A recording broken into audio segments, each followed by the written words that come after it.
Oh hey guys, didn't see you there. Welcome to Cooking with Cummies, my brand new cooking show. And on today's episode, we're going to teach you how to cook a chicken and prawn stir fry. So let's get down to business. So starting off with ingredients, what you're going to need for this chicken and prawn stir fry is a suitable sauce for your stir fry. It can be anything you want. For me, I'm going to go with the sweet chili and garlic because I think it best suits prawns. But that's up to you, that's your opinion. But obviously your opinion doesn't matter because my opinion's always right and you're wrong. So next ingredient is your green beans. Make sure you get your lean greens. You know, stay in good health. Yeah, that's it. Obviously, you're going to need your noodles. I've just gone for classic egg noodles. I don't know what you want. Have whatever the fuck you want. You can have fucking udon noodles. I don't care. I'm going with egg noodles. Right. So obviously, most importantly, it's in the name of the dish. You're going to need your prawns and your chicken. And doesn't matter if it's frozen chicken or frozen prawns or pre-cooked prawns. Just you can make it suit to what you want. And then for the remaining vegetables, you're going to want some garlic. I'm going for a mushroom because mushrooms are dank. Half an onion and half a pepper. Moving on to equipment, so you're going to need obviously a knife and fork to cut your vegetables. I've gone with a pair of meat scissors to cut the chicken, but you can use a knife and fork for that as well. Got ourselves a wok, a pan to cook to boil the noodles in, whatever that thing's called, draining shit. Another fork to stir the noodles, and a wooden tin to flip the stir fry tin. And then a kettle to boil water to then add to the pan. Also one more thing, olive oil to add to the wok, so you can fry up your stir fry, you fat cunt. So yeah, that's the ingredients and equipment. But before we cook guys, what's the #1 rule we use on this channel? Say it with me now. Always wash your hands before you cook. You dirty fucking imp. So, here we have a tap. And I'm going to proceed to wash my hands. Watch as I wash my hands. Don't want it too hot or the water's too cold, because if the water's too cold, your hands will be cold, and if it's too hot, your hands will burn. Choose a nice suitable temperature in the middle and wash your hands at the desirable temperature you want so you do not feel any irregular sensations.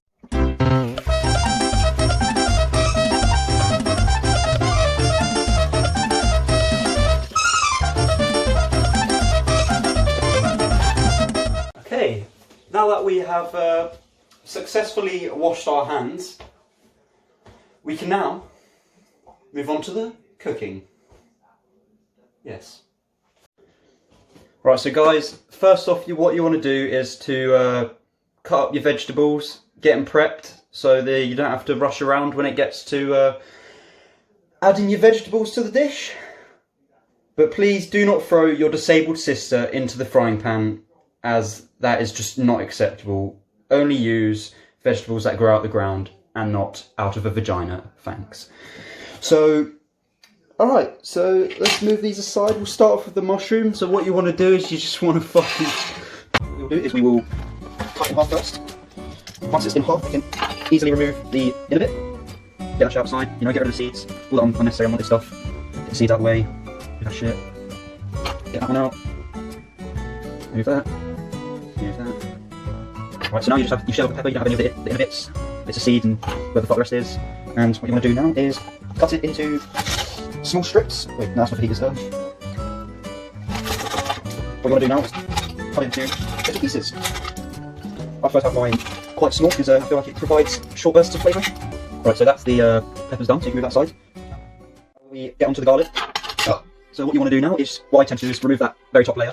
You know, you go, remove the brown layer.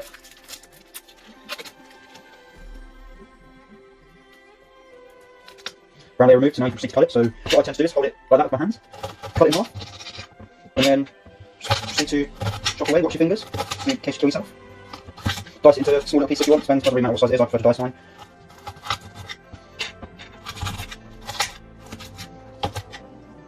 Alright, so that's your onions done. Last of all, least, you have your garlic clove. Now, I don't exactly know what to do with these because I've never had one before. So I'm just going to do this, get my fork, put some pressure on it. Alright, that's not what you do.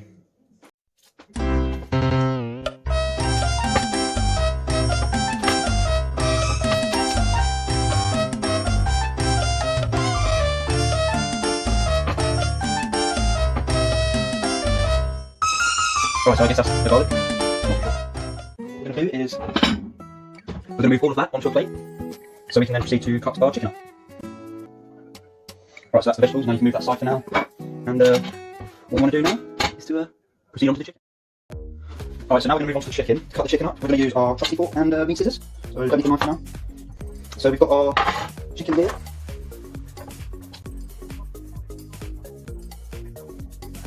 Move the bowl out of the way for now. And now we're just going to cut this chicken into sizable chunks. Right, so that's the chicken cut up. So what I have done next is I have added some of the olive oil to the pan, just so you can help the meat sizzle around. And what I'm going to do next is I'm going to proceed to add the chicken and a few of the vegetables to the pan to get ready to fry. Okay, so what we have done now is we have added the chicken, the peppers, the mushrooms, the onions, and the garlic clove to the pan. But for now, we have left out the green beans because they can be added while the food's simmering at the end. And what I've done is I've left out the prawns because they're pre-cooked, so they will just need to be thrown in towards the end just to heat up a bit. But before we start cooking this, what I tend to do first is to wash up my raw bits just to get them out of the way, because you know how it is these days with coronavirus and that lot lurking about. Touch any sort of meat, next thing you know, you could be a... Alright guys, so now that we've successfully washed up our bits that had the raw chicken on, we can now be sure that we're not going to contract coronavirus or AIDS. So what I've done while washing that up is I've gone ahead and added the required amount of water to the kettle, and what I'm going to do is I'm going to start boiling that whilst I begin to cook my meat and vegetables. What you want to do with your meat and vegetables is you want to fry them on a medium to high heat until the chicken is cooked through, and then set it to simmer.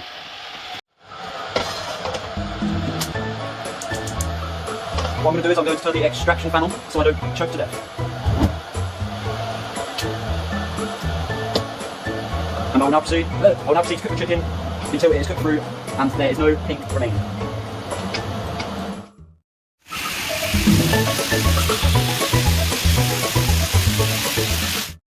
What I've gone ahead and done, guys, is I began to, as you see, boil the water so I can eventually add my egg noodles too, but for now I'm going to carry on stirring my meat. As you can see, guys, the meat is now thoroughly cooked through, and I have now reduced the temperature so it can simmer, and what I'm going to do now is add my sweet chilli and garlic sauce, my prawns, and my lean green beans.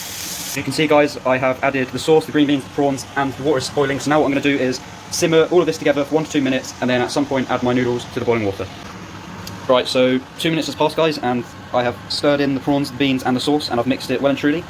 Still waiting for the water to get nice and bubbly so I can then proceed to add my egg noodles. So what you want to do is, you normally go for 1 block of noodles per person. Because I'm such a fucking unit, I've gone for 1.5 blocks.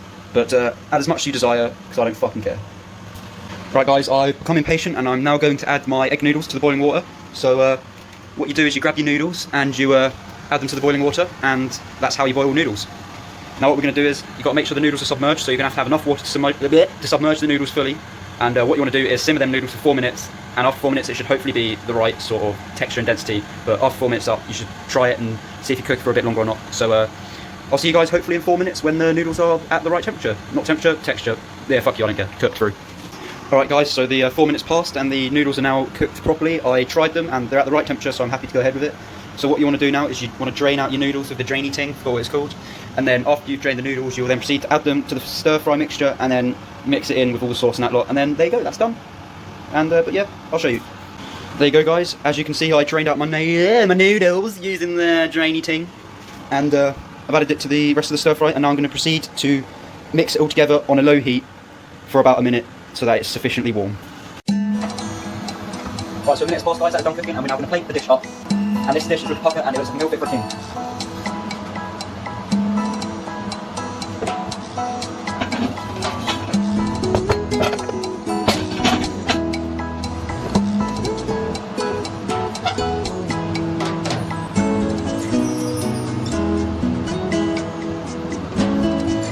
As the famous quote goes in Jaws, we're going to need a bigger boat.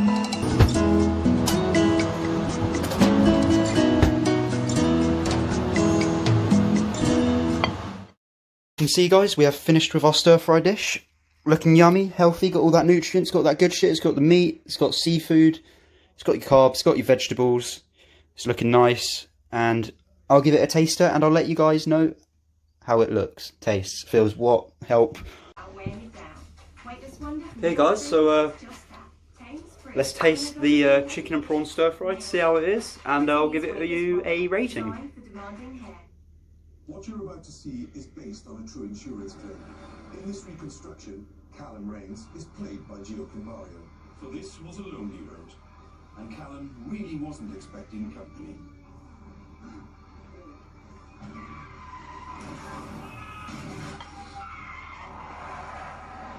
We never know what's round the corner, which is why go